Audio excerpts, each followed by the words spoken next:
팔순의 고령의 비행기와 버스 이동으로 지쳐버린 몸. 박씨 할아버지는 호텔 거실 소파에 깊숙이 몸을 기댔습니다. 몇 년 전 아내와 사별한 후 그는 이 넓은 집이 낯설고 외로웠습니다. 아들 민호와 며느리 지숙 그리고 손자와 함께하는 이 호화로운 해외여행이 오랜만에 느껴보는 진정한 행복이라고 생각했습니다. 이 모든 비용을 아낌없이 지출했지만 아까울 게 전혀 없었다. 오랜만에 할아버지 하는 손자가 너무 예뻤기도 하고 자식 내외 즐거워하는 모습을 보는 것만으로도 충분히 만족했습니다. 안녕하세요. 오늘의 사연 동네 이야기입니다. 오늘의 사연을 소개해드리기 앞서 구독, 좋아요, 그리고 알림 꼭 눌러주세요. 저희에게는 큰 힘과 용기가 됩니다. 자, 그럼 사연 시작하겠습니다. 민호와 지숙은 짐 정리를 위해 방 안으로 들어갔습니다. 아버지 박 씨는 시원한 공기를 쐬기 위해 잠시 발코니에 나왔습니다. 그 순간 닫혀있던 호텔 유리 문틈 사이로 며느리 지숙의 짜증 섞인 목소리가 새어나왔습니다. 휴, 정말 피곤해 죽겠어. 왜 그래, 지수가? 좋은 호텔에서 편하게 쉬면 되지. 좋긴 뭐가 좋아. 아버님이 너무 느리고 천천히 다니셔서 너무 불편하다고. 내내 아버님한테 맞춰서 움직여야 하잖아. 참아, 그래도 아버지가 다 해주신 여행이잖아. 다 해주셨다고 해서 우리까지 희생해야 돼? 내가 이럴 줄 알았으면 그냥 우리끼리 오는 건데. 아버님 모시는 것도 이제 한계가 있어. 민호는 아내의 투덜거림을 막지 못하고 오히려 아내의 편을 들기 시작했습니다. 그 낮은 목소리로 지숙을 달랬습니다. 알았어. 이번 여행만 끝나면 다시는 이런 장거리 여행은 없을 거야. 약속할게. 복도에 서 있던 아버지의 얼굴은 순식간에 차갑게 굳어졌습니다. 그의 화는 아버지의 가슴에 비수처럼 꽂혔습니다. 자신이 아들 내외 행복을 위해 큰 돈을 들여 준비한 여행이 며느리에게는 고통이었고 아들에게는 참고 견뎌야 할 의무였던 것입니다. 아버지는 온몸에 피가 식는 듯한 배신감을 느꼈습니다. 그는 다시 방으로 돌아가는 대신 무거운 걸음으로 호텔 라운지를 향했습니다. 차가운 커피를 한 모금 마셔도 머릿속은 복잡하게 얽힌 실타래 같았습니다.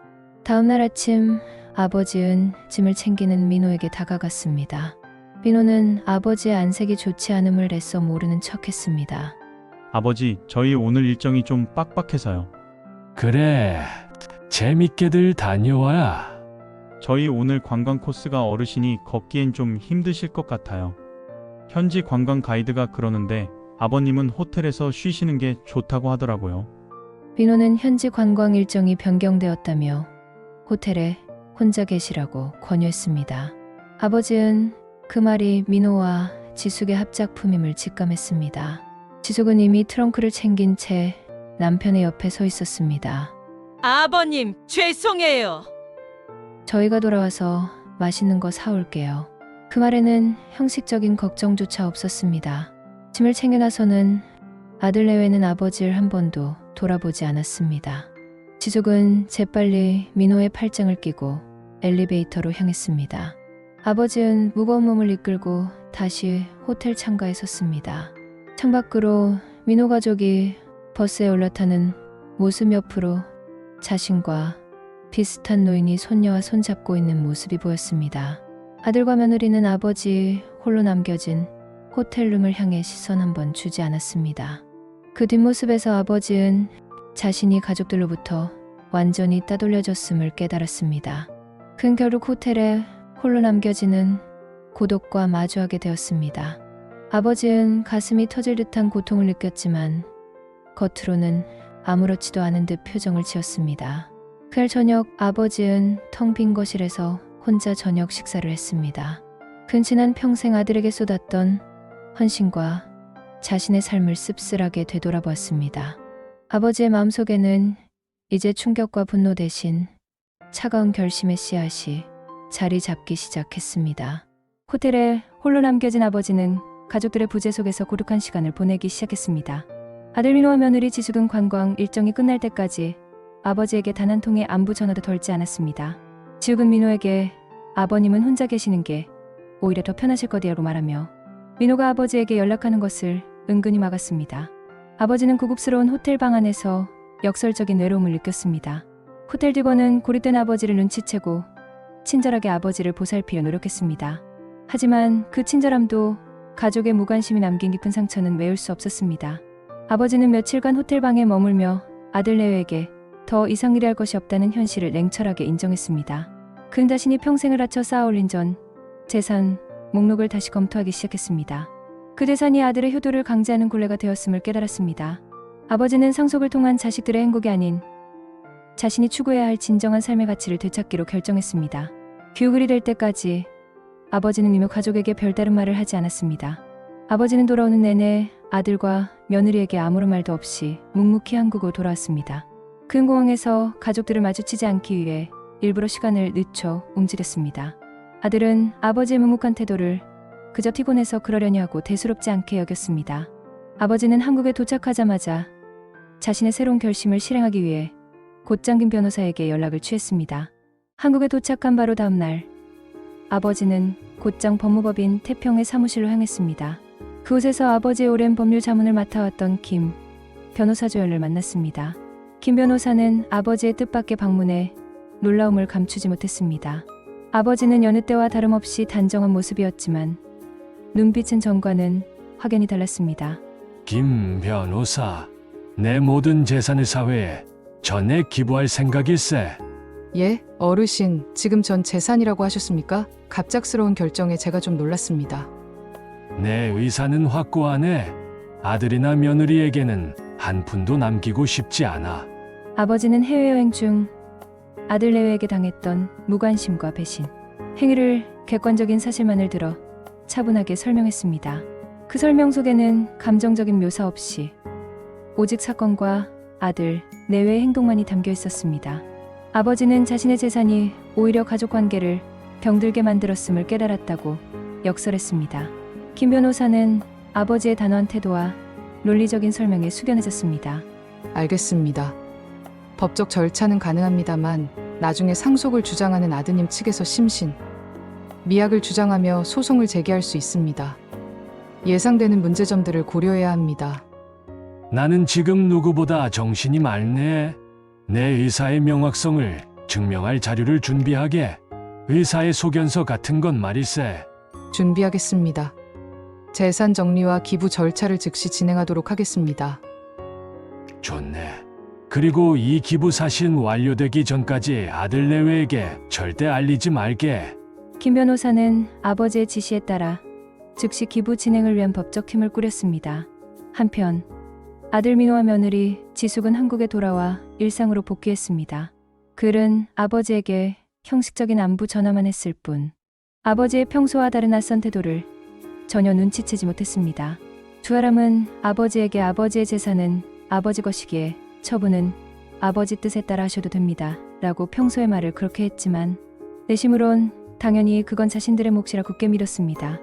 민호와 지숙은 아버지의 재산에 대한 기대감 속에 이전처럼 사치스럽고 안일한 생활을 이어갔습니다. 그는 아버지가 지금 얼마나 거대한 결정을 내리고 있는지 전혀 알지 못했습니다. 아버지는 조용히 그리고 단호하게 자신의 삶과 재산을 정리하고 있었습니다. 그것은 자식들을 향한 마지막이자 가장 강력한 교육이었을 것입니다. 김 변호사는 아버지의 지시에 따라 신속하게 재산 정리와 기부 절차를 밟았습니다. 아버지는 기부 과정 내내 냉철하고 이성적인 모습을 보였습니다. 특히 기부처를 선정하는 데 신중을 기했으며 젊은 세대의 교육과 복지를 위한 단체를 지정하는 데 초점을 맞추었습니다. 재산 처분이 완료되고 모든 법적 절차가 끝났을 때 아버지는 비로소 홀가분한 표정을 지었습니다. 이제 더 이상 아들에게 짊어지게 할 재산이라는 굴레가 사라진 것입니다. 아버지는 아들 민호와 며느리 지숙을 자신이 살고 있는 아파트 거실로 호출했습니다. 민호와 지숙은 아버지가 중요한 이야기를 하거나 혹은 재산 분배에 대한 논의를 하려는 줄 알고 내심 기대에 찬 얼굴로 아파트에 도착했습니다. 아파트 거실의 분위기는 평소와 다를 바 없었지만 아버지의 눈빛은 전에 없이 단호하게 빛나고 있었습니다. 두 사람은 아버지가 테이블 위에 올려놓은 두툼한 서류 뭉치를 궁금한 듯 내려다보았습니다. 앉아라. 할 말이 있다. 아버지, 무슨 일로 급하게 부르셨어요? 표정이 좀 안 좋으신데요? 전에 너희들이 나에게 이야기했듯이 많지는 않지만 내가 평생 모은 모든 재산, 이 집 그리고 강남의 상가 빌딩 그리고 시골에 있는 3만 평 땅을 오늘부로 사회에 전액 기부했다. 거실에는 일순간 무거운 침묵이 감돌았습니다. 지욱은 충격으로 말을 잇지 못하고 입만 멍하니 벌렸습니다. 민호는 곧바로 얼굴이 붉어지며 분노를 터뜨렸습니다. 아버지, 지금 무슨 말씀을 하시는 거예요? 전 재산을요? 이럴 수가, 말도 안 돼요. 아버님, 저희 생각은 안 하셨어요? 손자는 어떻고요? 저희는 그럼 이제 어떻게 살라고요? 그 많은 재산을. 내가 평생 쌓은 부가 너희에게 짐이 되게 하고 싶지 않다. 아버지는 차분하지만 단호한 어조로 말을 이었습니다. 그것은 해외여행에서의 무책임한 행동에 대한 아버지의 마지막 끄닫이였습니다. 민호와 지숙은 재산의 구체적인 목록에 압도당해 절망적인 표정을 지었습니다. 말도 안 됩니다. 그 재산이 저와 손자의 미래였어요. 아버지, 제발 결정을 철회해 주세요. 지금이라도 늦지 않았어요. 모든 법적 절차는 이미 완료되었다. 되돌릴 수 없다. 아버지는 테이블 위에 놓인 법적 서류들을 민호와 지숙 쪽으로 밀었습니다. 두 사람은 서류에 찍힌 기부단체명과 법무법인의 직인을 보고 비로소 현실을 직시했습니다. 아버지는 더 이상 자식들에게 경제적 지원은 없을 것임을 명확히 했습니다. 그는 자식들이 스스로의 힘으로 독립적인 삶을 살 것을 명령했습니다. 두 사람은 분노와 절망감 속에서 아무 말도 하지 못한 채 아버지의 아파트를 나섰습니다. 아버지는 그들의 등 뒤로 한 줄기 후회나 연민도 내보이지 않았습니다. 이제 아버지는 진정한 의미에서 홀로 섰습니다. 이 소식은 곧 세상을 뒤흔들 충격적인 사건으로 변모할 것입니다. 아버지의 전 재산 사회 기부 사실은 곧 세상을 뒤흔드는 특종이 되었습니다. 정의로운 언론인 최 기자가 이 사건을 심층적으로 취재하여 대서특필했기 때문입니다. 최 기자는 기사에서 아버지의 고독한 해외여행 배경을 자세히 언급했습니다. 아들이 홀로 아버지를 호텔에 남겨둔 채 떠난 여행의 내막이 낱낱이 공개된 것입니다. 사회는 이 사건에 열광적으로 반응했습니다. 아버지는 물질적 부를 초월하여 참된 가치를 시연한 로들레스 오블리주의 상징으로 찬사를 받았습니다. 반면 아들 민호와 며느리 지숙은 폐륜적인 자식으로 낙인 찍혀 순식간에 대중의 공분을 샀습니다.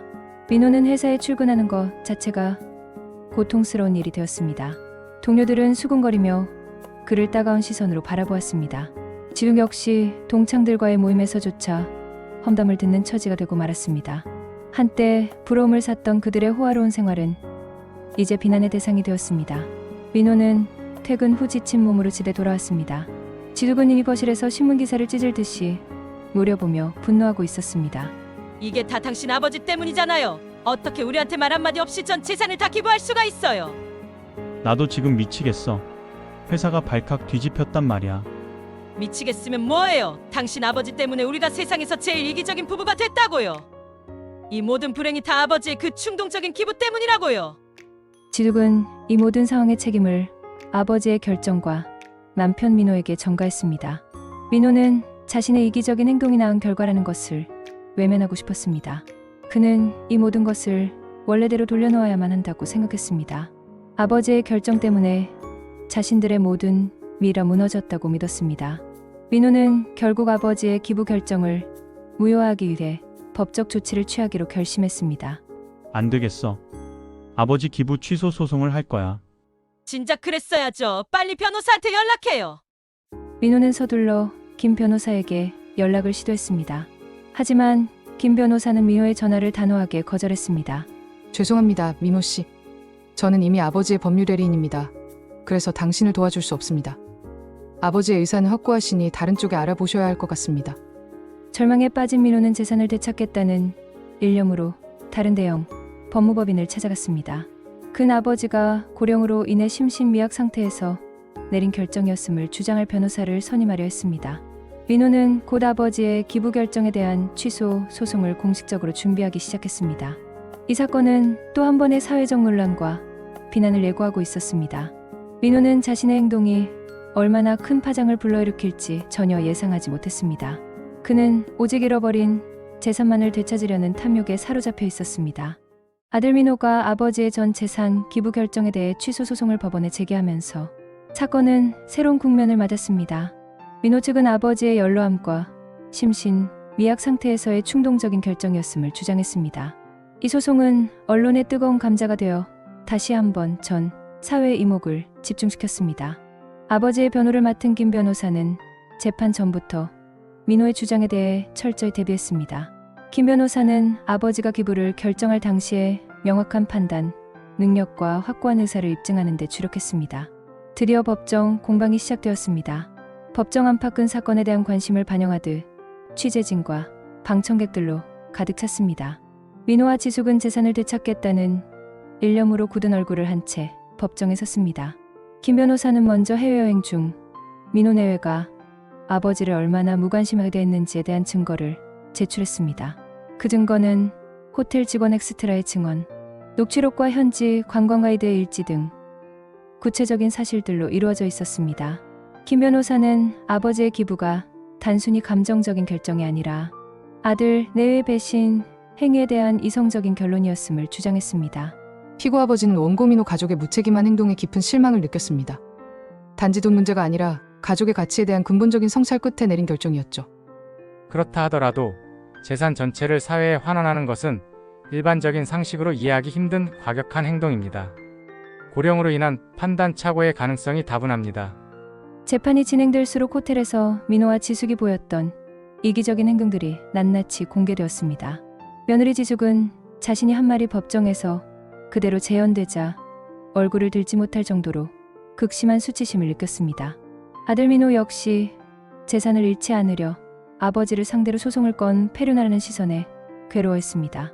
결정적인 순간 김 변호사는 아버지가 기부 직전 심리검사에서 완벽한 이성 상태 판정을 받았다는 의사소견서를 제출했습니다. 이 증거는 아버지의 기부 의사가 확고했으며 법적 하자가 없음을 완벽하게 입증했습니다. 본 법정은 피고 아버지의 재산 기부 행위가 자유롭고 확고한 의사에 따른 정당한 행위라고 판단합니다. 마침내 법원은 아버지의 기부 행위는 정당하며 아들 민호의 재산 취소 소송은 이유가 없다고 판단하여 재판에서 패소 판결을 내렸습니다. 법정을 나서는 민호의 얼굴은 망연자실 그 자체였습니다. 그는 재판 결과에 대한 충격으로 잠시 비틀거렸습니다. 옆에 있던 지숙은 재산을 완전히 잃었다는 분노와 좌절감에 휩싸여 곧바로 남편을 탓하기 시작했습니다. 당신이 제대로 했으면 이렇게 안 됐잖아. 당신이 아버님 잘 모셨으면 이런 일은 없었을 거 아니야. 나만 잘못했어? 당신이 그 호텔에서 그런 말을 하지 않았으면. 두 사람은 법정 앞에서 공개적으로 말다툼을 벌이며 그들의 관계마저 파국으로 치닫고 있음을 보여주었습니다. 아버지에게 재산뿐 아니라 부부간의 신뢰와 명예까지 모두 잃게 된 순간이었습니다. 이 소송은 민호 내외에게 뼈아픈 패배이자 그들의 이기심에 대한 냉혹한 심판으로 기록되었습니다. 아버지는 이 모든 과정을 멀리서 지켜보며 깊은 한숨을 내쉬었습니다. 재산 취소 소송에서 승소한 아버지는 그동안 살던 넓은 아파트를 처분했습니다. 남은 돈으로 서울 외곽의 조용한 동네에 작은 주택을 마련했습니다. 아버지는 미니멀한 살림살이를 직접 정리하며 소박하고 새로운 삶을 시작했습니다. 그는 전 재산을 사회에 환원하고 난 후 오히려 마음의 짐을 덜어낸 듯 홀가분함과 깊은 평화를 느꼈습니다. 아버지에게는 이제 물질적인 풍요가 아닌 정신적인 충만함이 가장 중요한 가치가 된 것입니다. 한편 아들 민호는 소송 패소 후 모든 것을 잃었다는 좌절감에 빠졌습니다. 회사에서도 불효자라는 악인이 찍혀 결국 퇴사 압박을 받게 되었습니다. 그는 아버지의 재산을 잃었을 뿐 아니라 직장과 매매까지 잃은 셈이었습니다. 며느리 지숙은 예전의 사치스러운 생활이 불가능해지자 민호에게 더욱 심하게 불만을 토로했습니다. 두 사람의 관계는 이미 회복 불가능한 지경에 이르러 이혼 위기에 직면했습니다. 어느 날 밤 민호는 술에 취해 길거리를 헤매다가 자신의 초라한 현실을 깨달았습니다.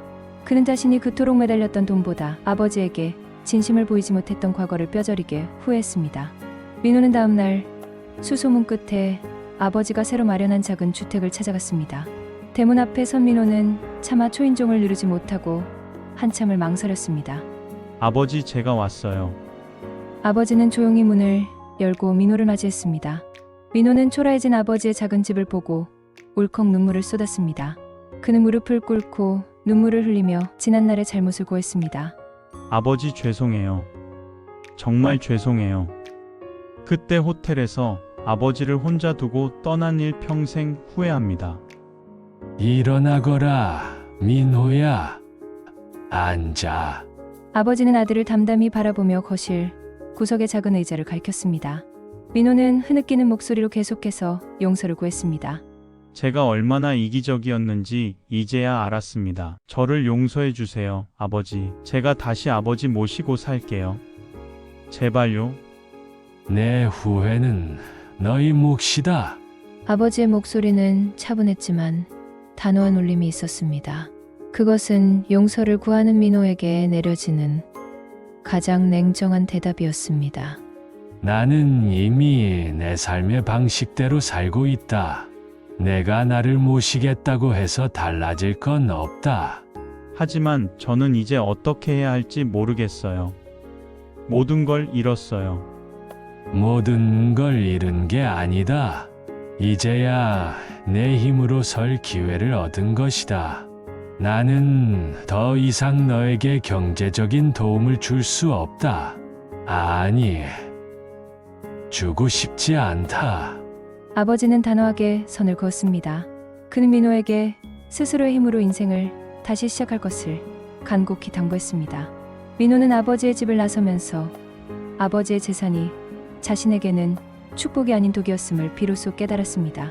그는 아버지의 차가운 격려와 단절 속에서 자신의 삶을 다시 세워야 하는 무거운 현실을 짊어지게 되었습니다.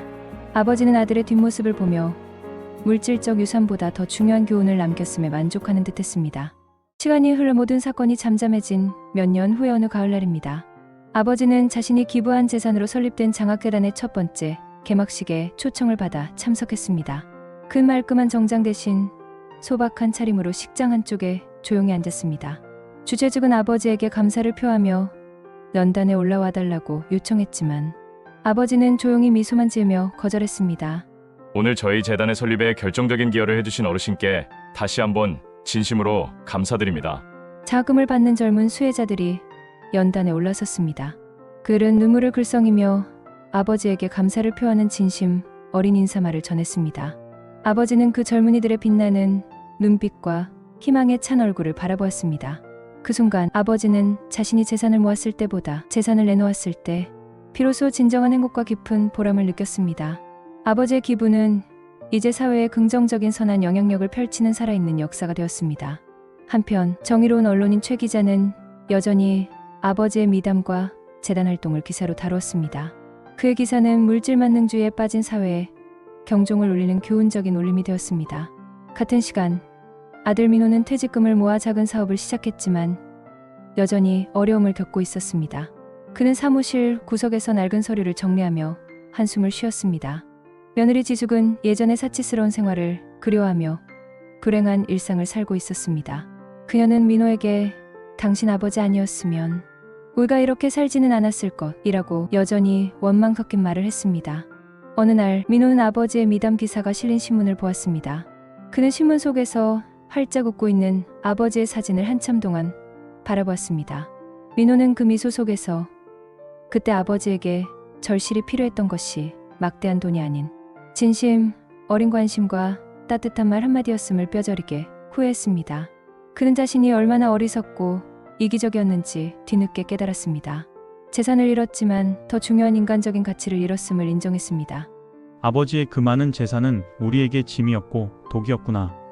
그걸 깨닫게 해주시려고. 민호는 아버지의 기부 결정이 결국 자신들에게 물질적 유산 대신 도덕적 교훈과 성찰을 남긴 가장 강렬한 유산이었음을 깨달았습니다. 이제 그는 더 이상 아버지를 찾아가지 않았습니다. 스스로의 힘으로 일어서야 한다는 아버지의 명령을 묵묵히 수행하고 있었습니다. 아버지는 작은 주택에서 소박한 삶을 이어갔습니다.